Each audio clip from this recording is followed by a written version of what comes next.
I bet you've all tried what's called debunking, right? Somebody says something, you know it's wrong, and you tell them that it's wrong. How well does that work? Typically, No. it doesn't, right? What is the other person going to do? They feel threatened, right? Their back's going to go up. They're going to try to defend their point of view. 100%. Nobody seems to listen to each other anymore, and we're convinced that we have the right answer out of the gates. Also, in my practice, I'm finding a lot of people coming to me with stories about division and conflict and not getting on with family. I think in the busy world, we're all just firefighting all the time and making quick decisions and judging quickly. And your brain may have, fallen victim to the biases that exist and that help us function. Anybody can learn these techniques, and everybody should, because we're just experiencing more and more of these kinds of things every day right now.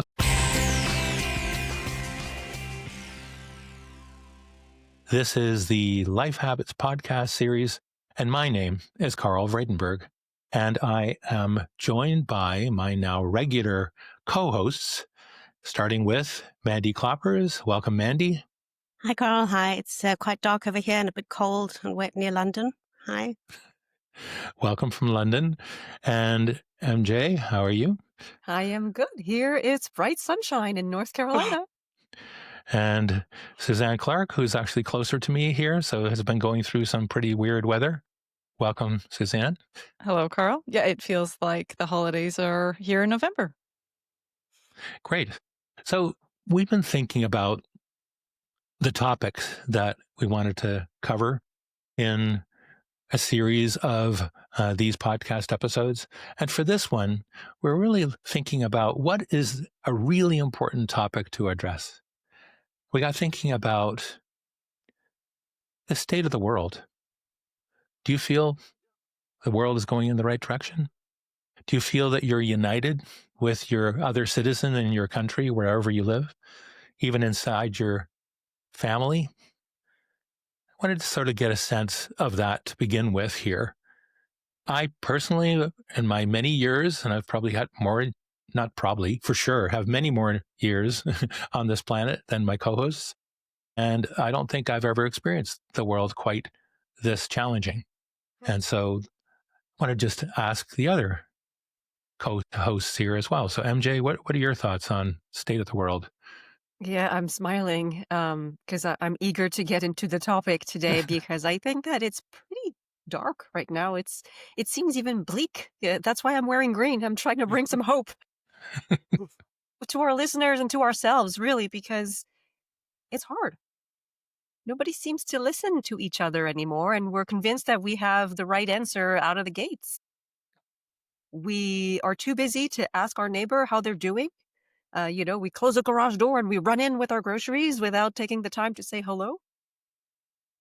That compounds the divisiveness and the misconceptions that we might have. So I think it's time for us to, each of us, to try and make our worlds a little bit better. Suzanne? Yeah, for me, I'm struck by how much is coming at us. The pace and the quantity of information. It's interesting. In the 80s versus the 2010s, people had 5 times as much content coming at them on a daily basis, and it's even more today. And so as we try to navigate everything and, try to sift through what is important to us, what matters, what should I look into more? What do I take at face value? It's complex. And with technology and AI, new things that we haven't encountered before. So I think it's a bit of a moment of overwhelm and not knowing what you can count on, what you can trust, and maybe the people too. Mandy? Yeah, I agree with both MJ and Suzanne. I think also in my practice, I'm finding a lot of people coming to me with stories about division and conflict and not getting on with family, a lot of problems with work, and just in society in general. I think here in the UK, we've got a lot of differences in culture all coming together. And a lot of, we all do sort of cognitive shortcuts because we're so overloaded that it's quick to stereotype and to quickly put people into boxes, which aren't always necessarily the case. or what's really going on. So it is good to step back sometimes, because I think in the busy world, we're all just firefighting all the time and making quick decisions and judging quickly. So we're describing our subjective impressions and feelings, which are really valid. But we also, on this podcast series, focus on the evidence. And so wanted to just get a sense of, are our impressions reflective of what the general population thinks as well? So why don't you just look at some statistics, and maybe MJ, you can get us started. Yeah, so Gallup in 2004 reported that 80% of Americans thought that the country is greatly divided. Not just a little bit divided, greatly divided. And only 18% of Americans feel like our country is united. Personally, I wonder where they have lived for the last several months. I want to Or go maybe it's there. because, right? Or maybe it's because it's a stat from 2004. Things might have gotten even worse. I don't personally know anybody who can think that the country is united at this moment. So this Hmm. statistic is not just something that lives, in my computer. It's Mhm. something that is, reflective of the reality that I see around me. And you living in the US, Yes. the only one, can also personally attest, I think, to that overall experience. Yes, that's definitely the reality. There's no denying it. And that's why we're doing this episode. Mhm. Exactly. Yeah, I have some stats about trust, or in this case, mistrust.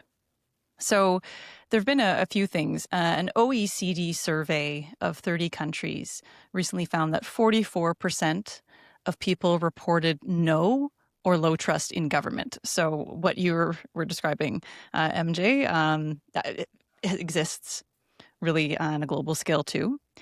And there's an interesting trust barometer. There's a global survey that Edelman does. And in 2024, their survey, so about 32,000 people, 28 countries covered by this.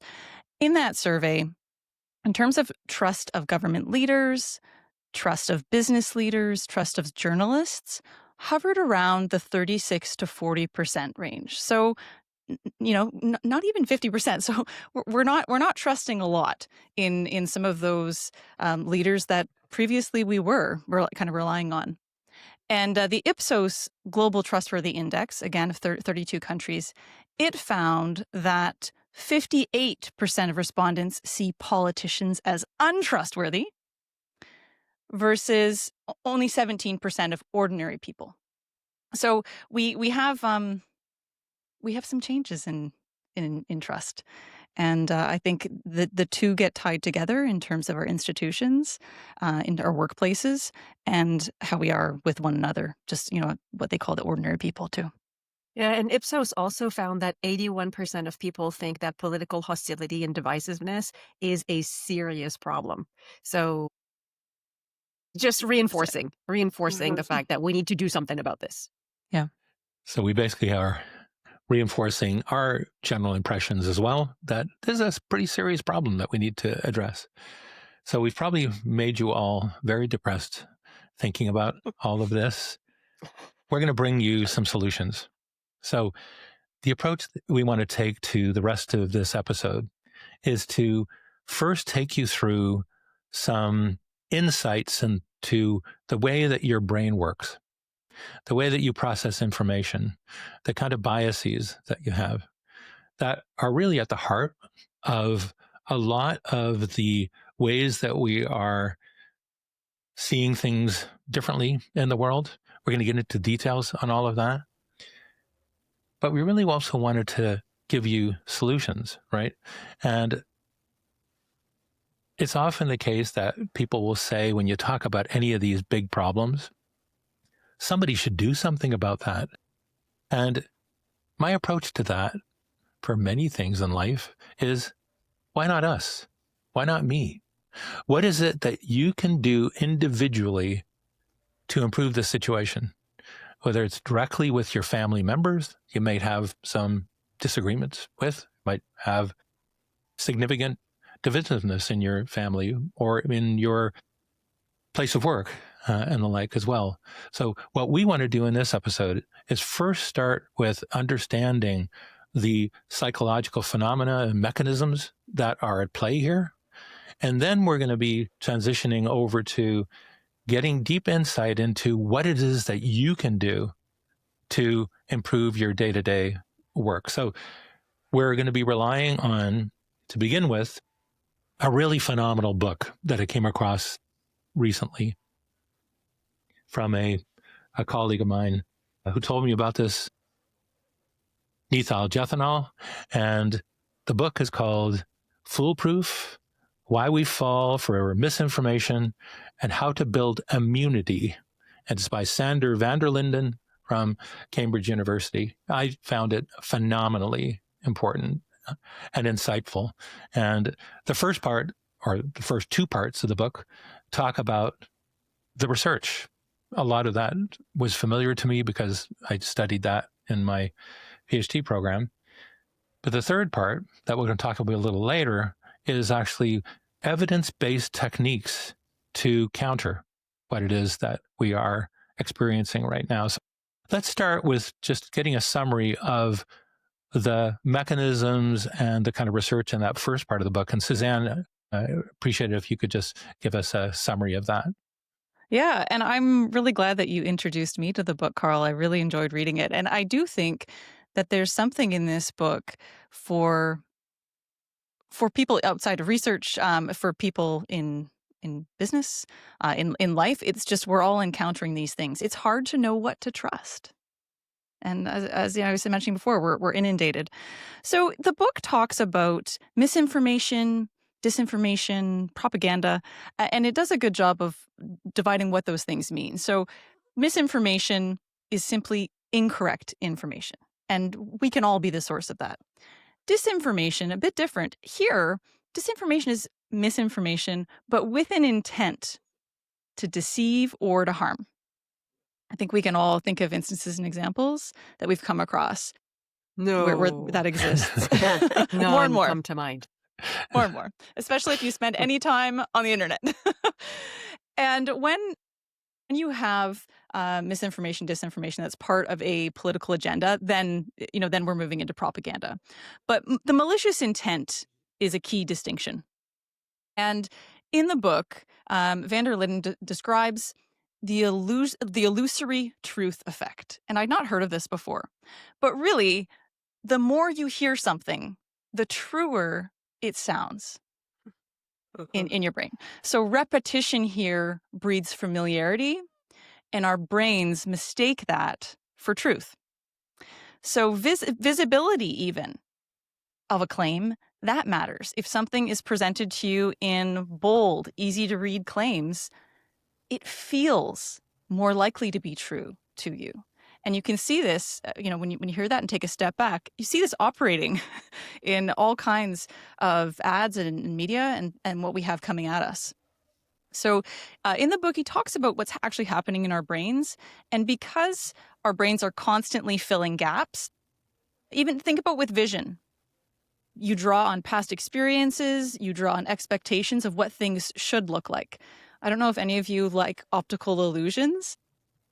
I love them. I'm introducing my daughter to them. The Ebbinghaus illusion is one that I love, where you have two circles and then circles of different sizes that go around them.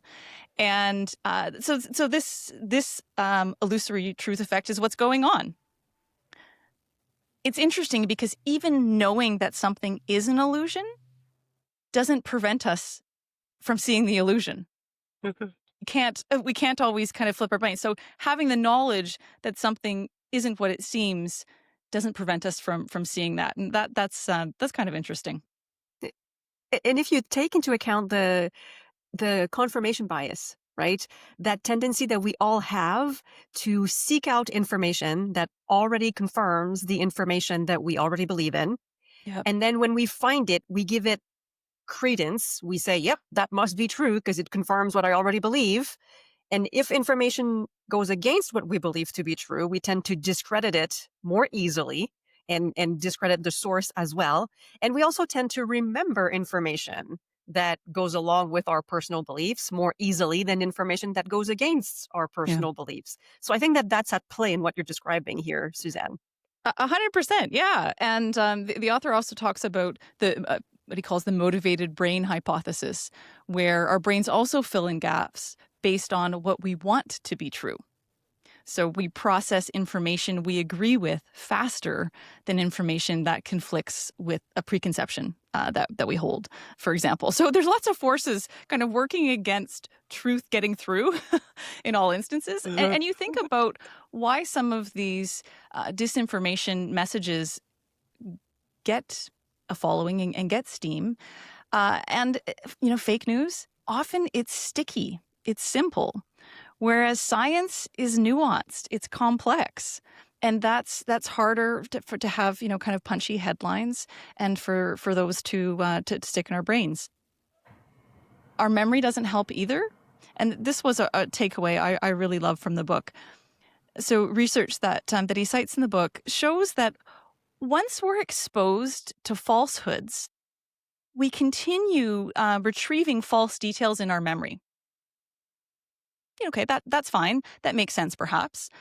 But the effects strengthen with repetition and with more time that passes before that's been corrected. So even attempts to debunk misinformation can inadvertently have the effect of reinforcing it because that myth is being repeated. And it's just, further solidifying in our brains. So we have a lot of forces to work against. And in reading the book, it occurred to me, it's no wonder that disinformation, misinformation travels at the speed of light. Yeah. That's actually related to another piece of research by Elizabeth Loftus, eyewitness testimony. And everybody thinks they just have a little recording in their brain, Yeah. that's what memory is. Memory is constructed and reconstructed. And so if something were to be injected into somebody's understanding of, let's say, an accident or a crime, you're going to remember that as if it were veridical, as if it were real, right? So Yeah. our brains are just not processing information cleanly. We are influenced by all these other ways of influencing the way that we actually think. And so, Mandy, take us into another bit of research that weighs in on this as well. Yeah, it's very interesting. It's called the Robbers Cave experiment, and it's quite a famous experiment by Sherif et al. It was done in 1954, so a long time ago. And it involves 22 boys, about 11 years old. And they did this experiment where they took a group of boys, they separated them into two groups, and then they got the groups to sort of bond with each other separately, sort of in between themselves. And then after a while, they put some competition into the mix. And this is where it created immediate hostility. There were opposing goals. And once the competition was there, it actually got quite nasty between the two groups. And it was only when and it's called the realistic conflict theory. So it was only once they actually got the two groups to cooperate again, and gave them common goals that they actually sort of came back together. And this theory sort of talks about how whenever there's going to be opposing goals in society, there will be conflict, which is interesting, really, because if you think about it in the modern day sense, we've got politics. So we've got left and right, and that seems to have become even more divisive, I think, especially since Trump came in. I just noticed it on Twitter and social media, just this really hatred for both sides. And we have this similar in the UK. And then in work as well, we have these sort of departmental silos that come into being, and there's a sort of a lack of communication between different departments. And then also social media outrage the algorithms seem to love outrage, then they really go for that. And also in relationships, it tends to be that us and the problem is being replaced by you and me, which again is creating this divisive division because there's opposing goals. And so it is worrying, really, when you look at the psychology of division and where are we ever going to be a planet that's all has one common goal, unless we have like aliens coming from another planet. I think about that sometimes. So we'd all be on the same side. But yeah, so it's very interesting psychology of human behavior. So yeah, that's the main bit about the Robbers Cool. Cave experiment. And MJ, you have Yeah, additional perspective? Yeah, well, so first I want to respond to what Mandy was saying. Yeah. It reminds me of not that long ago, I had a couple of friends that went through a divorce. And, we would hear from the wife and she would tell us, here's what he did and here's what happened and blah, blah, blah, blah. Yeah. And then we would hear from the husband and the story would sound completely different. Like you would think that they were not divorcing each other. Yeah, So, I get this in therapy I a think lot. Mm. you see that in Yeah, therapy a a lot. lot. Yes. Couples therapy, completely different stories. Yeah. Yeah, yeah. So, I just wonder, like, what would happen if instead of the goal of, like, let me keep as much resources from our marriage as I can, if the goal Yeah. is let's divorce as peacefully as we possibly can, like, the common goal could help. I don't know.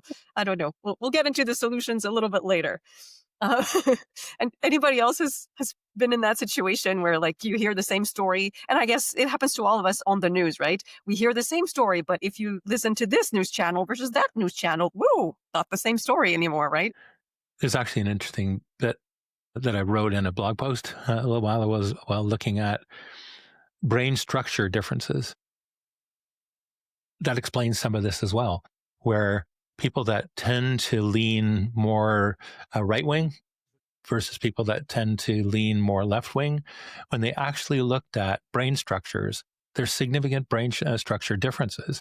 And, one is more concerned with safety and also wants, more Interesting. simplicity and doesn't deal with nuance, as you were saying, Suzanne, earlier. Mhm.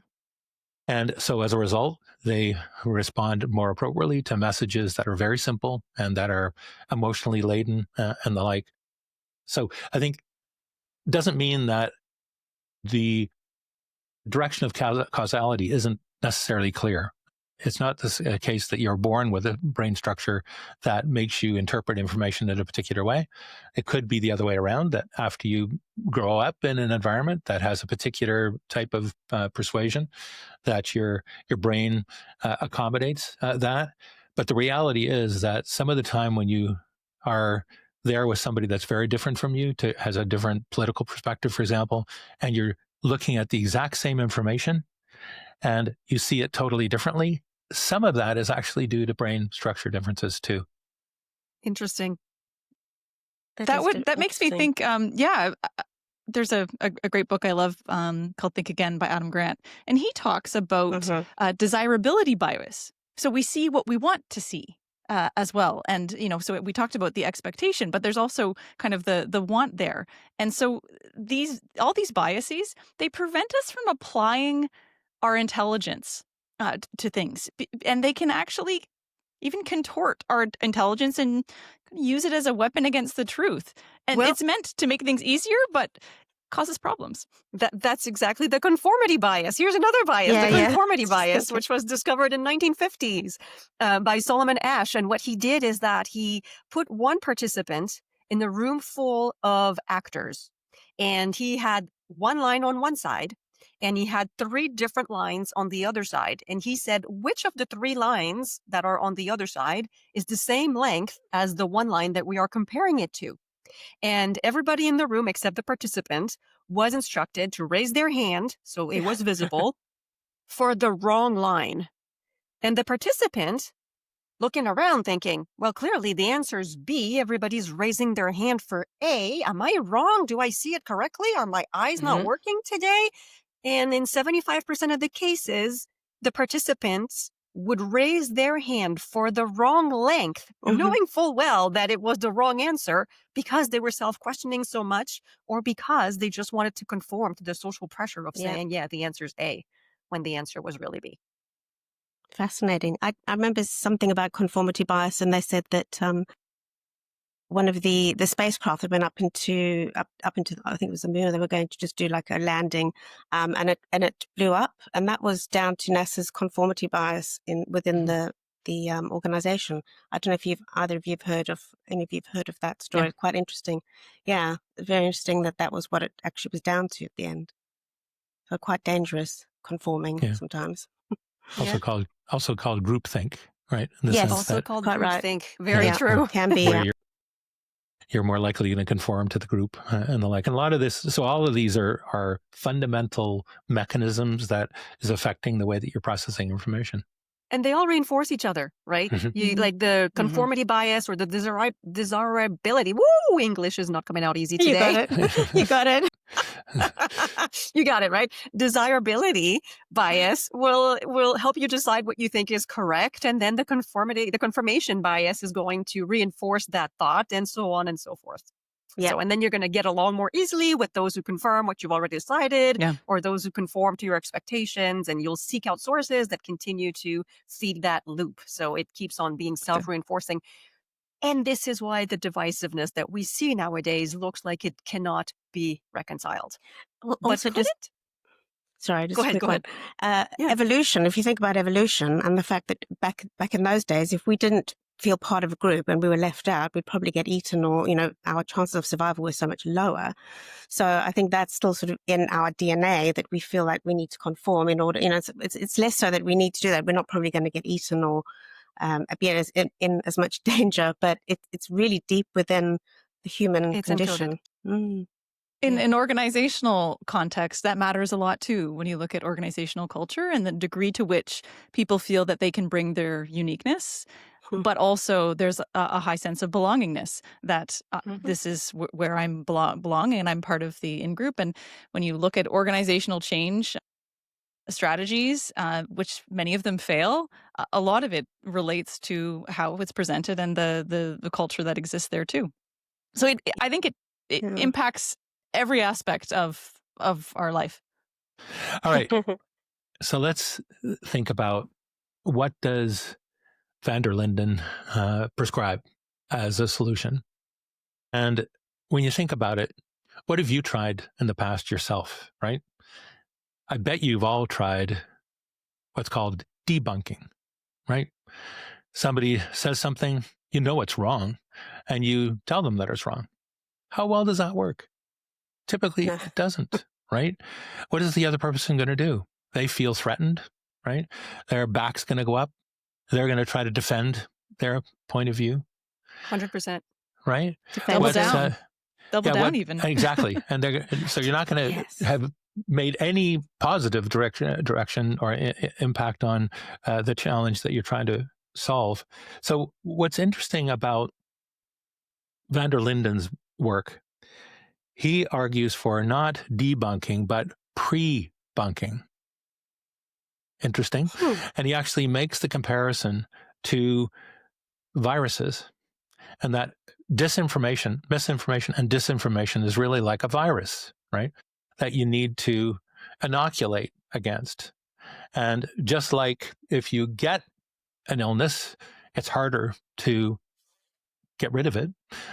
If you can be inoculated against it to begin with, you have a better chance of not having that illness. So he uses that concept to think about viruses, information viruses, basically, and how can we inoculate against that? And he argues for this thing called pre-bunking. And so there are a number of manipulation techniques that, Suzanne talked earlier about. There's misinformation, there's disinformation. Well, the disinformation is intentional to try to influence you away from the truth, right? And there's a lot of that going on, right? And his argument is that we need to inoculate against, meaning you need to understand the manipulation techniques that are being used in order to reduce the likelihood of you being affected, by them. So the manipulation techniques include things like discrediting, casting doubt on established facts, or calling them fake news is the favorite one that we know a certain leader or several leaders probably around the world. Automatically, a particular publication is fake news, so anything that publication says is not to be trusted. Another one is using emotion. I talked earlier about the whole notion that bringing emotion into it can influence people really, really heavily. And so that's another manipulation technique that's used to create disinformation. Polarization, framing an issue as us and them, right? You can't drive toward resolution if all the information you're getting is really clear that you're just in the wrong group and it's your fault, right? Impersonalization is another one that basically where you actually have real fake experts. You'll see some things online with fake physicians just by wearing a white coat and put a stethoscope around their neck, and they're going to give you all kinds of advice. And a lot of that is just begging or taking the cloak of respectability of a particular profession like medicine, and thereby influencing you inappropriately. Conspiracy is another one, really just trying to say things like they've been lying to you. Don't trust anything they're saying because it's all untrue. Have you heard those before? That's a lot of what you hear.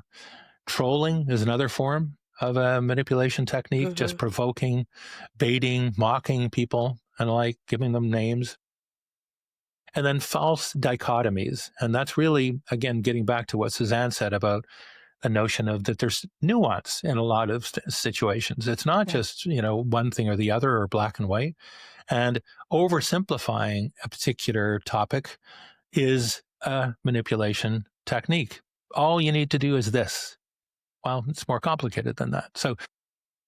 So rather than debunking, what van der Linden argues for is helping them to learn what the technique is. So there's two ways to do that. One is to preload them, get them some advice in terms of you're going to get these kinds of things, or try to intervene when they've actually experienced one of these bits of information. You can still be effective at immunizing somebody against it. So rather than saying, you're wrong, instead say, are they using emotion techniques, in this particular thing? Are you noticing they're trying to set up an us versus them? So think about the techniques that they're using here, right? Or you can also do things with like one that I'm dealing with right now in our nonprofit.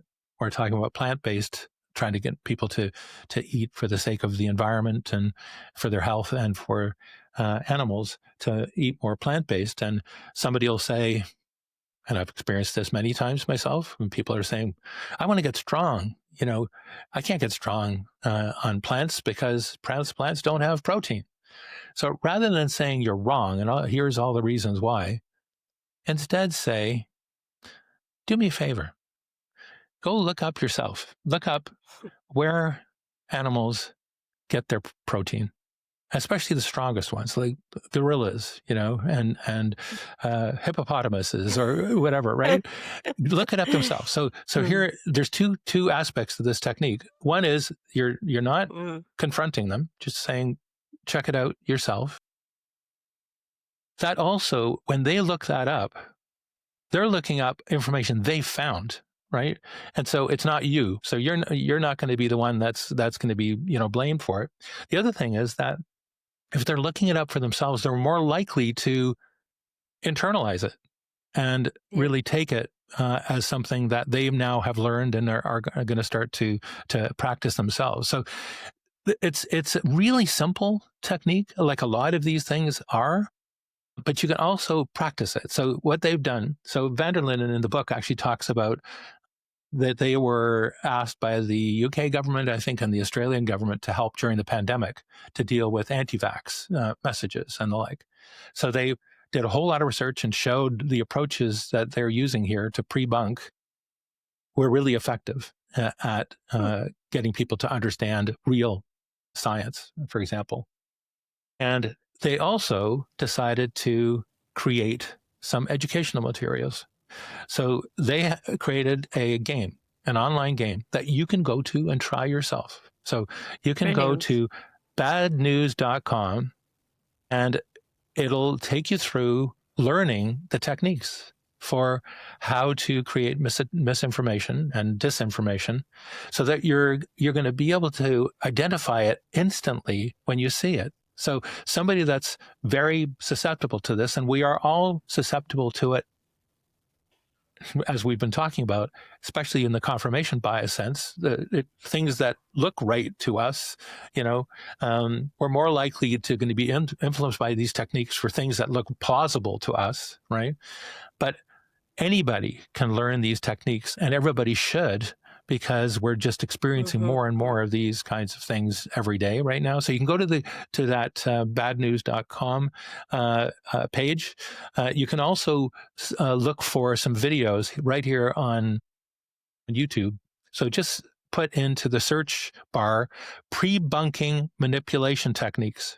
And there's some wonderful, very short, they're all of like a few minutes long, little video segments that will illustrate these various techniques. So those ones can be used to inoculate before somebody has experienced any of this particular disinformation.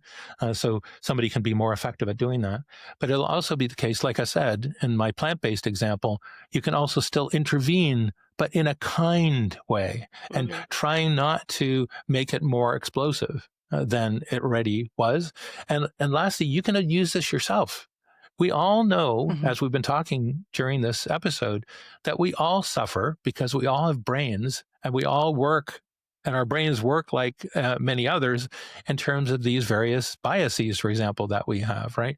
So we all, I think, should learn more about these techniques to guard against the disinformation that we are seeing every day. I love that solution that was presented in the book that you shared, Carl. It makes me think about a skill that I'm seeing in executive recruitment more and more, which is intellectual humility.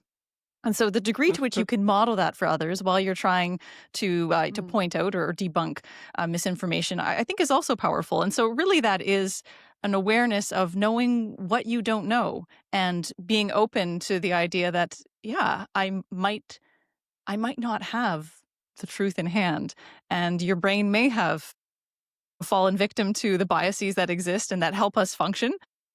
But intellectual humility, increasingly something that's being sought, that's being evaluated in And executive appreciated. candidates. Oh, absolutely. Yeah. Yeah.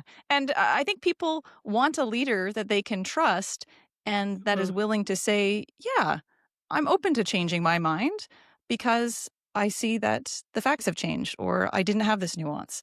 And I think that's powerful. I feel like that's the direction we're going increasingly. We see a lot of posts about that on LinkedIn these days. Yeah. The importance to be able to be a humble leader. Yeah. Yeah. And also really modeling, important. just to pick up on the modeling. And, Yeah. MJ's focus these days on kindness. And so using kindness, even for somebody that you're dealing with that is dead wrong, right? Rather than being unkind and really blasting into them in terms of trying to debunk what they're saying, just be a little more kind. Also realize that maybe their brain structure is a little different. So just be a little bit more open, trying to meet them sort of halfway, and maybe even together collaborating with, let's actually see what we can learn in terms of understanding this problem. And to your point, Suzanne, be prepared to be wrong, right? And I think that it's really a good practice to try to use some of these techniques that we're just talking about here. I've been using them on Instagram, where I've got some people that have a diametrically opposite point of view on politics from me, for example. And they're used to just getting from the other side, so to speak, nothing but just blasting. I think you're an idiot, you're wrong, that kind of stuff, right? And I was saying, I want to learn more about your perspective, and just kind questions and probing questions. And what do you think? And I think that we're more likely going to improve our lives ourselves because we're not going to be constantly arguing with people if we use these kinds of techniques. Well, here's a way that I think we can get ourselves to wanting to be kind, because sometimes, you get sort of attacked and you don't feel like being kind at all. And you're like, no, I'm not a doormat. I got to defend myself and my point of view. So here's another experiment that I love and that I would like to share. This one was conducted in 2005 by a group of UK psychologists. And what they did is that they took fans of a famous soccer team And they said, we would like you to write for 15 minutes about why you're such a fan of that team. So, how long have you been a fan? Why did you choose this team? What does it mean for you? Do you have any of their merch and that sort of stuff? So, participants wrote for 15 minutes about why they are such big fans of that team.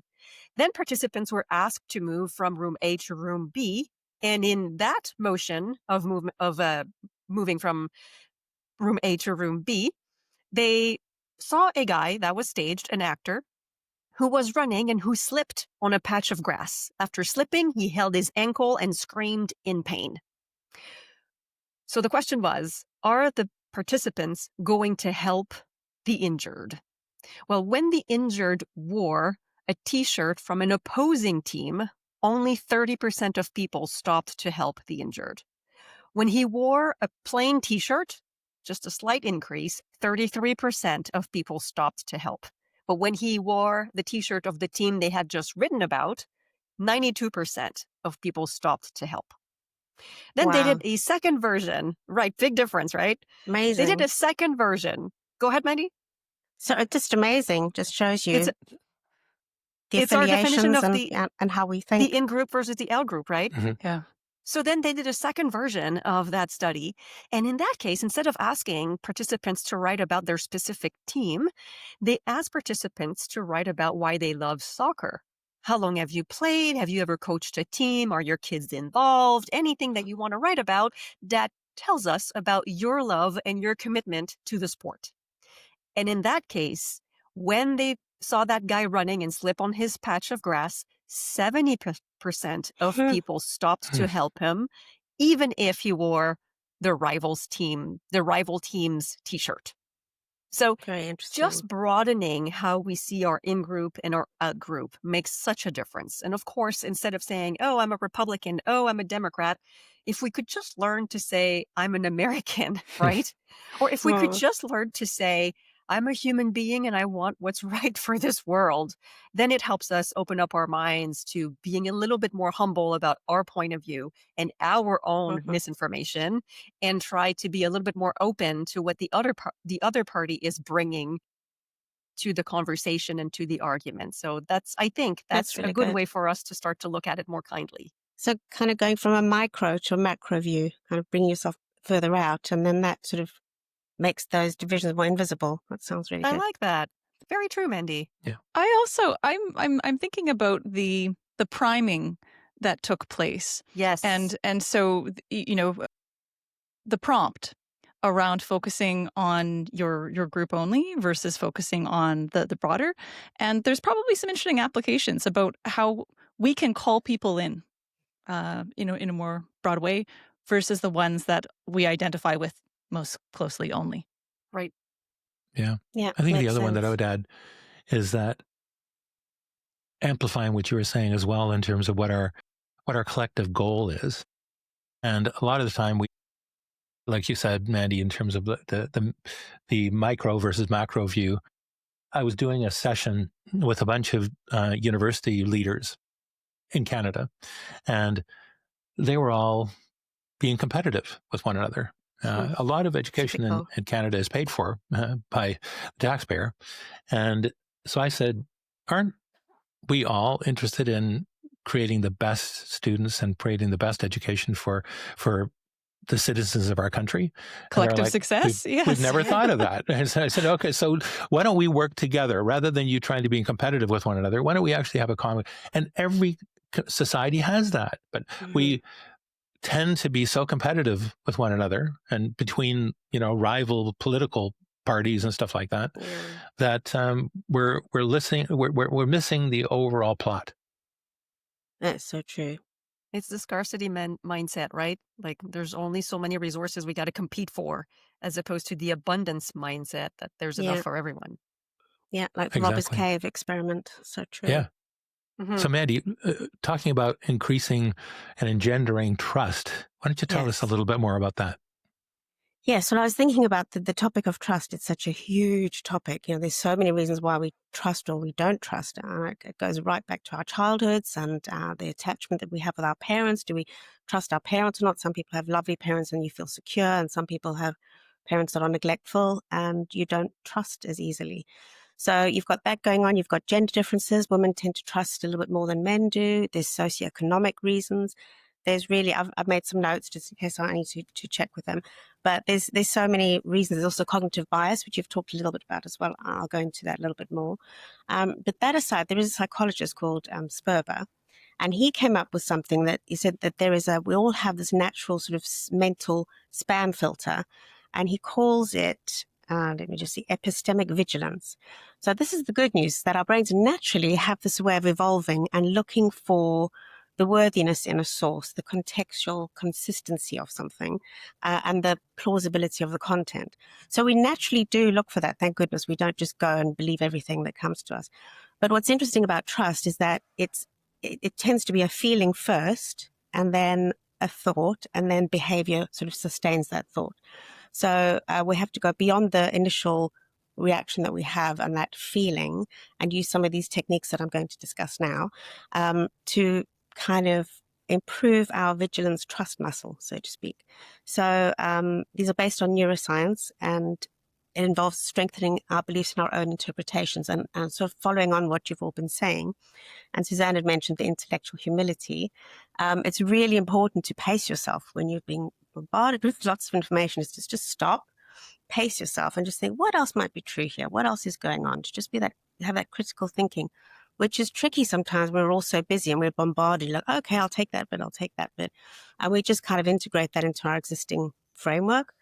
But always ask yourself, is this something that, like you were saying, is there manipulation going on? Is there disinformation? Is it misinformation? And just always being a little, because I'm sure I've noticed a few times where I've taken something on board and then actually I got that from a source, and it's not actually that I found that out myself and gone and researched it. So, there's a lot of stuff that I probably don't even realize that is misinformation that I'm holding on to. The second thing is to reframe trust as a skill, not a feeling.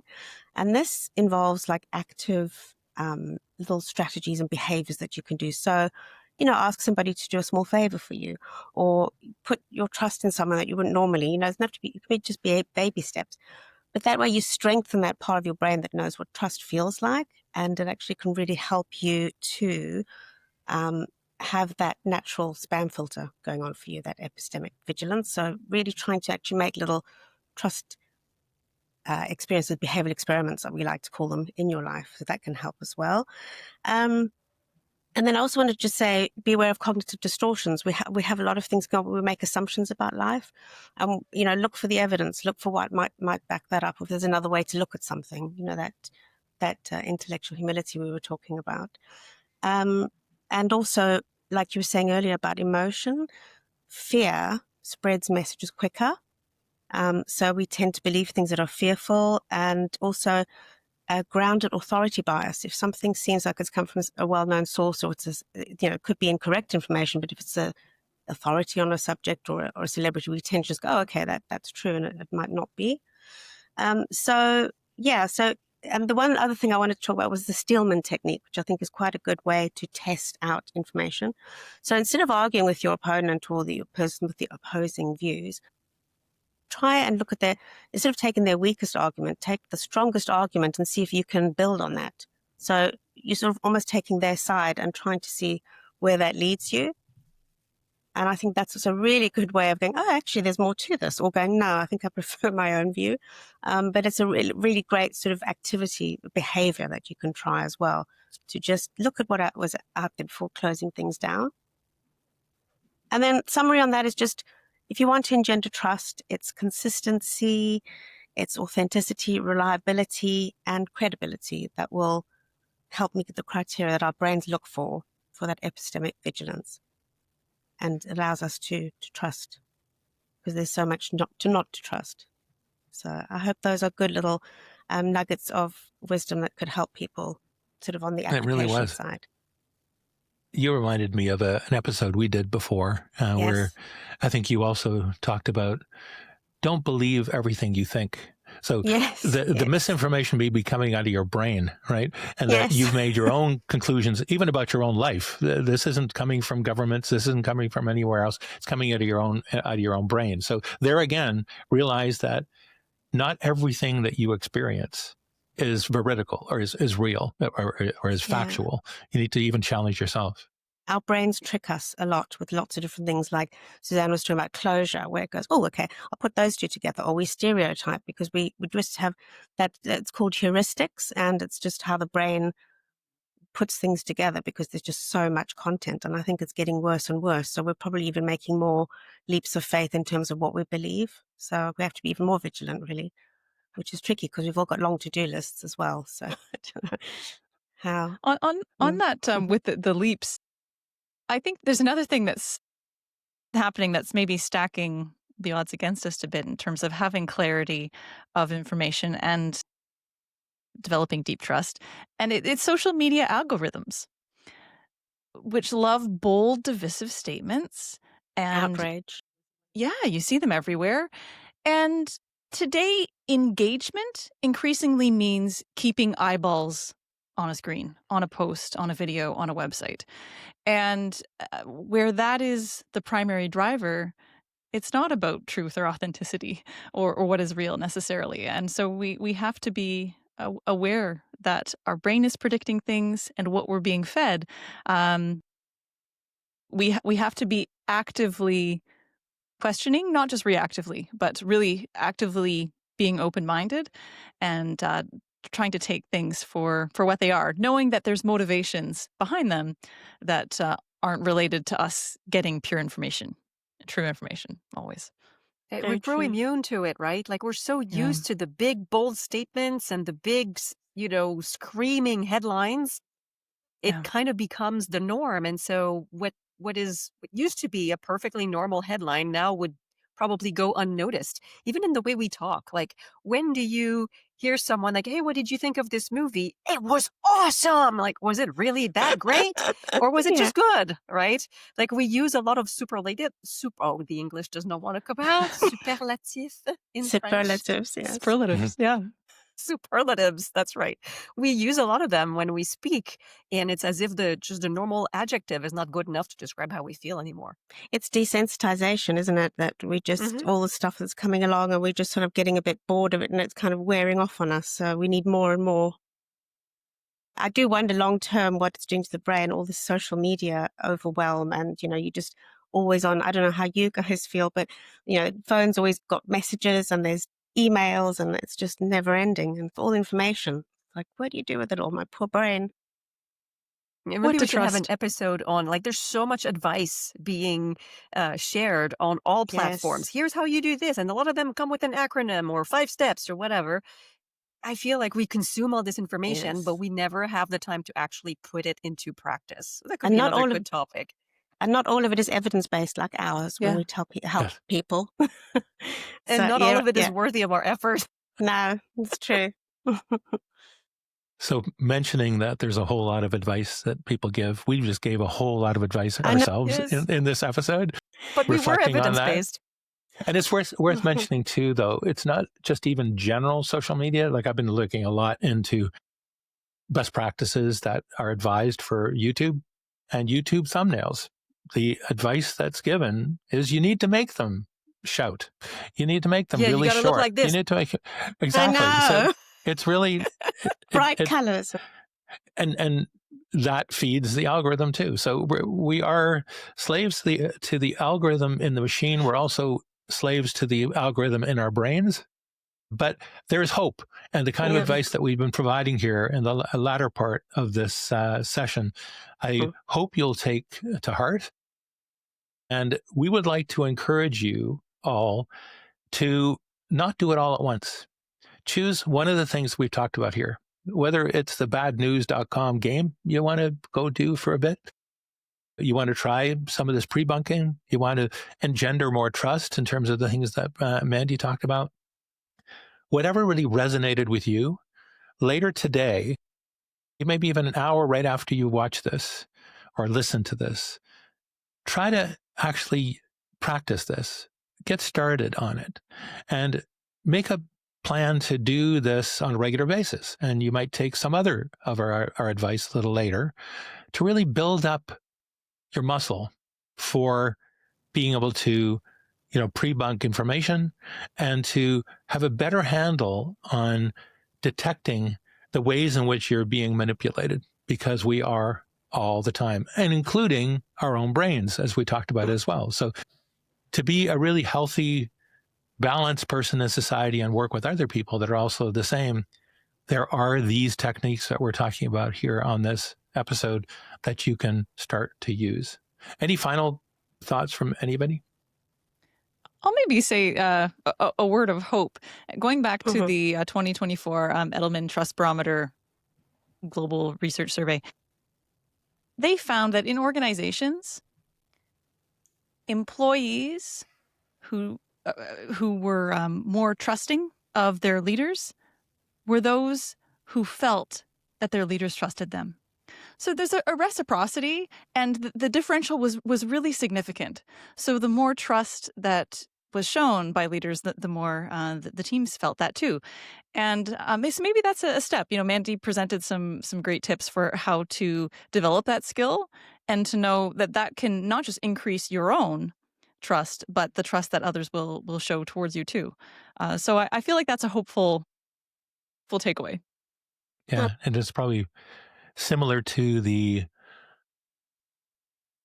ideas that started this podcast. So Stephen R. Covey, with his book, 7 Habits of Highly Effective People, was the inspiration for this whole series that started 18 years ago.